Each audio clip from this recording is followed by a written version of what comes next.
हरे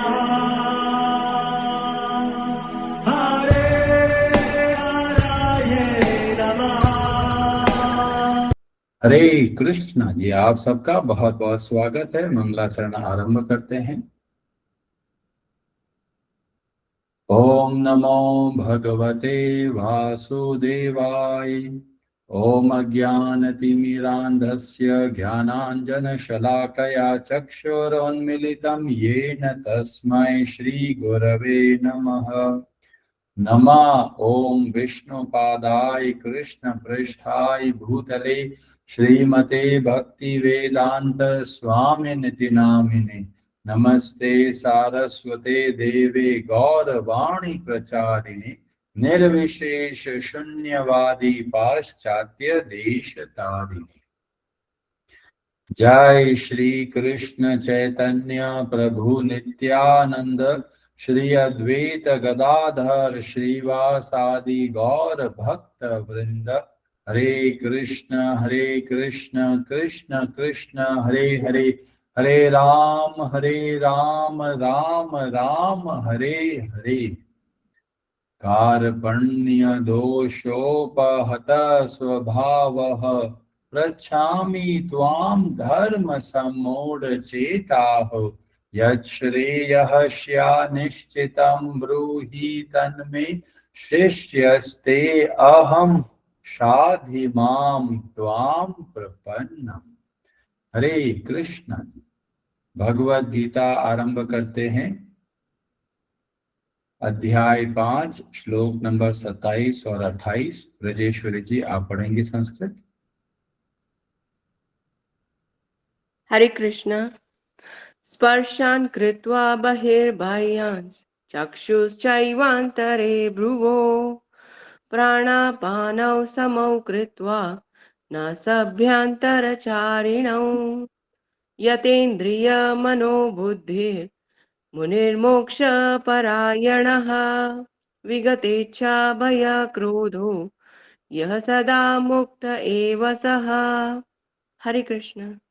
हरे कृष्ण।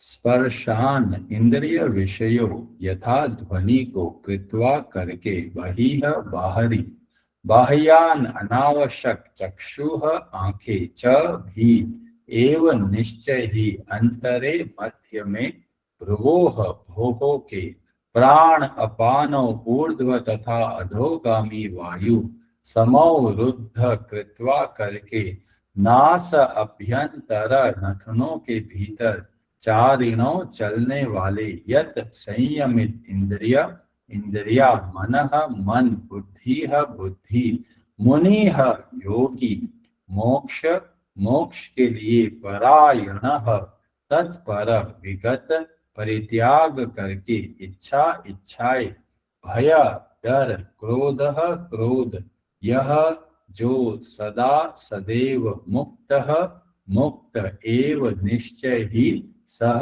वह। समस्त इंद्रिय विषयों को बाहर करके दृष्टि को भोगों के मध्य में केंद्रित करके प्राण तथा अपान वायु को नथनों के भीतर रोक कर और इस तरह मन इंद्रियों तथा बुद्धि को वश में करके जो मोक्ष को लक्ष्य बनाता है वह योगी इच्छा भय तथा क्रोध से रहित हो जाता है। जो निरंतर इस अवस्था में रहता है वह अवश्य ही मुक्त है। हरे कृष्ण जी।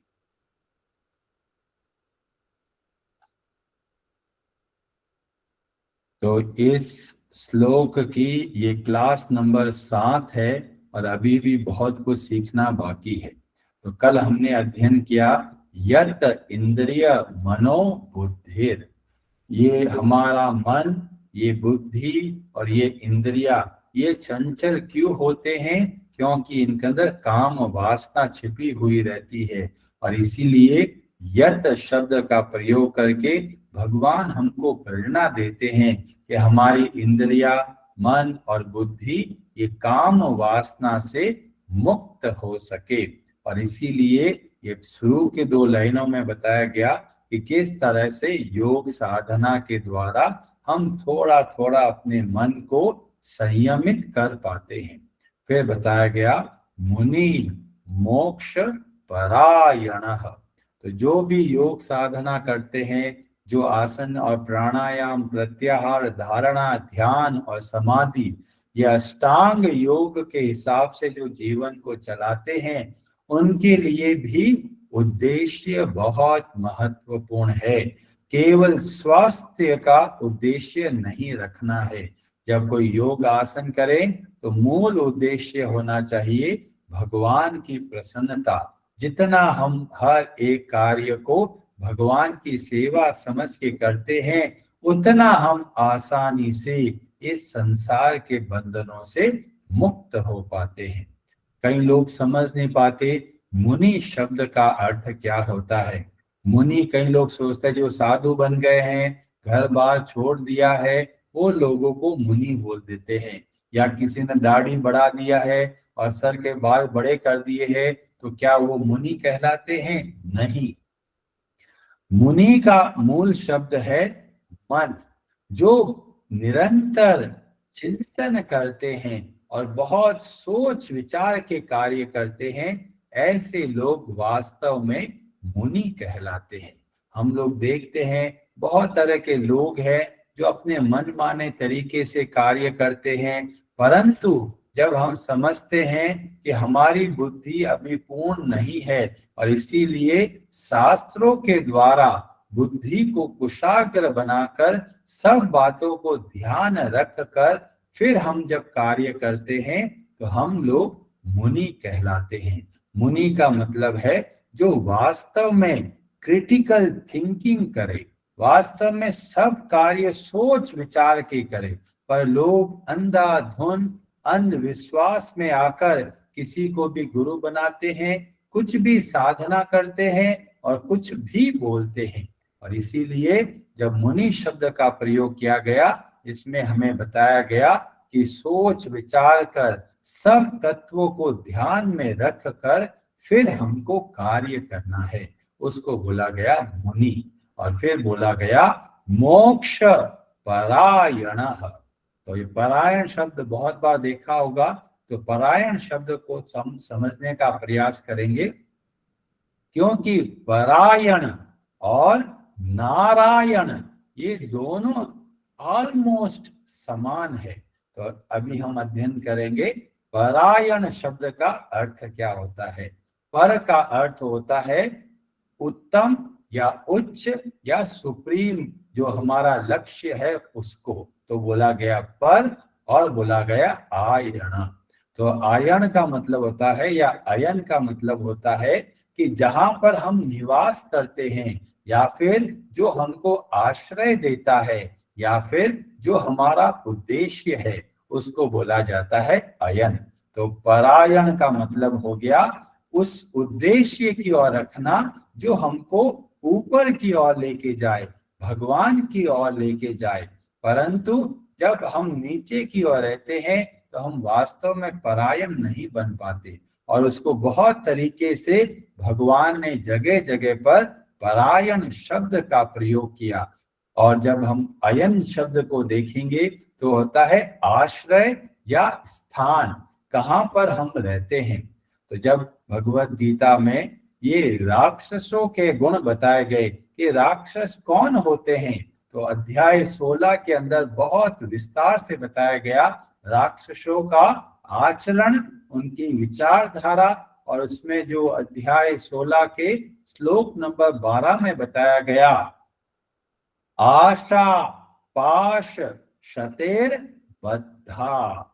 जो राक्षस होते हैं वो क्या करते हैं, बहुत सारी रस्सियों से बंधे हुए होते हैं। कौन सी रस्सियों से? आशा। आशा मतलब तरह तरह की इच्छाओं को लेकर बार बार भटकते रहते हैं। तो यह होता है राक्षस का गुण। और हमको देखना है कि हम कितनी तरह की इच्छाओं के पीछे भाग रहे हैं। कोई चाहता है हमको ऐसा मिल जाए, कोई चाहता है हमको वो मिल जाए। तो तरह तरह की आशाओं को लेकर जो भाग रहे हैं, वो बताया गया ये राक्षसों का गुण है। और बताया गया काम क्रोध परायणाः।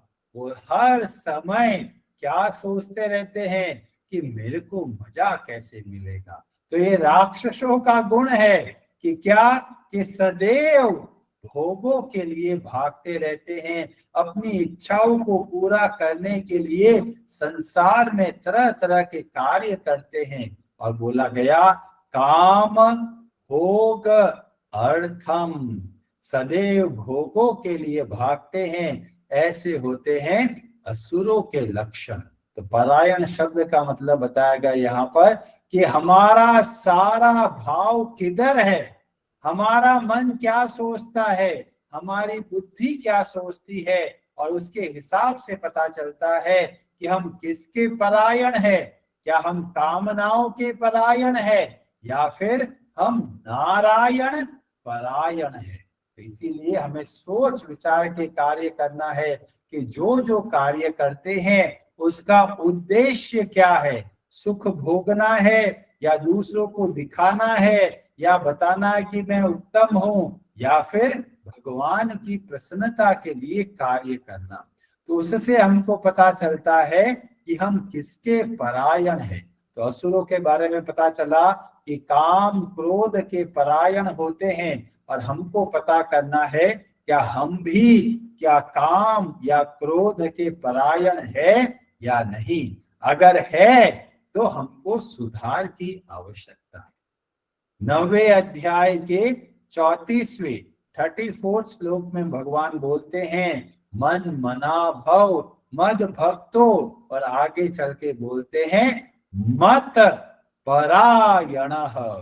तो क्या करना है, बुद्धि को भगवान में लगाना है, हर एक कार्य ऐसा करना है जो हमारे को भगवान की ओर बढ़ाने में हमारी सहायता करे। मन को भगवान में लगाना है, तो इसको बोला गया मत परायण। और श्रीमद् भागवतम के अंदर जो स्कंद 6 है उसमें बहुत सुंदर कथा देखने को मिलती है, वत्रासुर की कथा। और वत्रासुर की कथा बहुत स्पेशल है। ये है तो असुर, इसका नाम है वत्रासुर, और वह युद्ध करता है इंद्र के साथ में, और युद्ध चल रहा है दोनों ओर, और भयंकर युद्ध हो रहा है, और युद्ध करते करते इंद्र हारने लग जाता है। तब वत्रासुर एक सडनली एक स्पेशल भाव को दिखाता है और इंद्र को अवसर देता है कि तुम अपने अस्त्र उठाओ और वापस युद्ध करो। और बातचीत चलते चलते वत्रासुर का भाव बदल जाता है, और बातों बातों में वो भगवान से प्रार्थना करने लग जाता है, और प्रार्थना करते करते एक बहुत अद्भुत श्लोक बोलता है जो हम लोगों के लिए बहुत प्रेरणादायक है। और वत्रासुर बोलता है अहम, मतलब मैं, हरे तव पाद एक मूल दास। जो भगवान हरि के जो चरणों का आश्रय ले रखे हैं, ऐसे भगवान के भक्त जो उनके दास है, उनका मैं दास बनना चाहता हूं। और वहां पर बहुत सुंदर तरीके से बोला गया अहम हरे तव पाद एक मूल दासानु दासो भवितास्मि भूयः। मैं कब वापस से भगवान आपके जो भक्त है उनका मैं दास बनने का सौभाग्य प्राप्त होगा।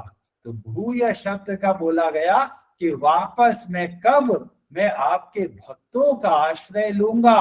क्यों भक्तों का आश्रय लेना है, तो बोलते हैं जब हम भक्तों के भक्त बनते हैं, जब हम भगवान के दास बनते हैं, तब हम वास्तव में क्या कर पाते हैं। तो बोला गया मनः स्मरेत्, हम मन से भगवान का गुणगान कर पाते हैं, वाणी से भगवान का गुणगान कर पाते हैं, और हर एक कार्य अपना शरीर कायः ये सब भगवान के लिए कर पाते हैं। और ये कब संभव होगा, दासानु दासो, और ये बहुत बड़ा महाभाव है।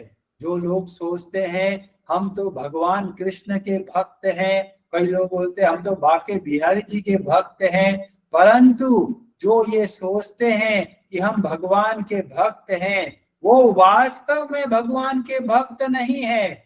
जो भगवान के भक्तों के भक्त हैं, दासानु अनुदास, वो वास्तव में भगवान के भक्त होते हैं। और इसीलिए ये महाभाव है जो श्री चैतन्य महाप्रभु भी अपनी प्रार्थनाओं में बताते हैं, नरोत्तम दास ठाकुर भी अपनी प्रार्थनाओं में बताते हैं कि हम सबको भगवान के भक्तों के दास के दास के दास होना है। और ये भाव जब रखते हैं तो ये वास्तविक भाव है। और ये जब भाव को सुनते हैं तो परीक्षित महाराज बहुत आश्चर्यचकित हो जाते हैं और तुरंत सुखदेव गोस्वामी से पूछते हैं। क्या पूछते हैं? रजस तमः स्वभावस्य, ये राक्षस होते हैं, ये स्वाभाविक रूप से तामसिक होते हैं। वत्रस्य, ये वत्रासुर कैसा है? पाप मनः, ये तो पापमय है, पापी है। फिर नारायणे भगवती कथम, ये किस तरीके से भगवान का भक्त बन गया? ये बहुत बड़ी बात है। एक राक्षस होकर इतना बड़ा महाभाव कहां से आया? और परीक्षित फिर आगे बोलते हैं, भगवान की भक्ति करना कोई सामान्य बात नहीं है। वत्रासुर के चरित्रों को देखकर परीक्षित बहुत आश्चर्यचकित हो जाते हैं और परीक्षित बोलते हैं, मुक्ता नाम अपि सिद्धा नाम, बहुत सारे लोगों में से कुछ लोग होते हैं जो मुक्ति के लिए प्रयास करते हैं, उनमें भी बहुत कम लोग होते हैं सिद्धा नाम, और उनमें से भी बहुत कम होते हैं कौन? नारायण परायण, जो भगवान नारायण के लिए कार्य करते हैं, भगवान नारायण को अपना आश्रय बनाते हैं। वो कैसे लोग हैं? सुदुर्लभ, बहुत दुर्लभता से कोई व्यक्ति भगवान श्री हरि की भक्ति कर पाता है। और ऐसे लोग वास्तव में कैसे होते हैं? प्रशांतात्मा, वो वास्तव में शांत होते हैं और इसीलिए सदैव प्रसन्न रहते हैं। तो अगर हम भगवान श्री हरि की भक्ति करते हैं, और कैसे भक्ति करते हैं? परायण, मन को भगवान में लगाना, बुद्धि को भगवान में लगाना, इंद्रियों को भगवान में लगाना, वाणी को, कर्म को, शरीर को जब भगवान में लगाते हैं, ऐसे लोग नारायण परायण कहलाते हैं। और ऐसे लोग बहुत बहुत दुर्लभ है। और हमें इतना सौभाग्य प्राप्त हुआ प्रभुपाद जी के अथक प्रयासों से कि हमें ऐसे अद्भुत भक्त प्राप्त हुए जो हमें सिखाते हैं किस तरीके से नारायण परायण होना है। तो क्या हम मतलब बोल सकते हैं कि क्या गृहस्थ जीवन में रहते हुए इस श्लोक के अनुसार हम सदा मुक्त हो सकते हैं? हो सकते हैं, और इसीलिए भगवान ऐसा बोल रहे हैं। तो गृहस्थ हो चाहे सन्यासी हो या कोई भी अवस्था में हो, हम सदैव मुक्त रह सकते हैं। और इसीलिए हम सबको बहुत ध्यान से भगवत गीता को समझना है, ताकि हम अपना जीवन सदैव आनंदमय और सदैव मुक्त होकर जी सकते हैं। कोई व्यक्ति को अगर बांध दिया जाए और पूछे जी आप सुखी हो, तो बोलेगा अरे कहाँ सुखी हूं, मैं तो बंधनों में फंसा हुआ हूं। परंतु भगवत गीता की कृपा से, भगवान की कृपा से हमें वो मार्ग मिलता है जिससे हमको पता चलता है कि किस तरीके से हम सदैव मुक्त रह सकते हैं। और मुक्त होने का मतलब क्या है? कई लोग चाहते हैं प्रभु जी हमको तो बस मोक्ष चाहिए। अरे मोक्ष क्या मिला हुआ है या हमको प्राप्त करना है? तो ये जब हम लोग अगली लाइन को जब अध्ययन करेंगे तब इसमें बहुत विस्तार से बताएंगे। और भगवान हमें बताते हैं बहुत बहुत प्रैक्टिकल तरीके से हम किस तरीके से हर समय मुक्त रह सकते हैं। Hare Hare Namaha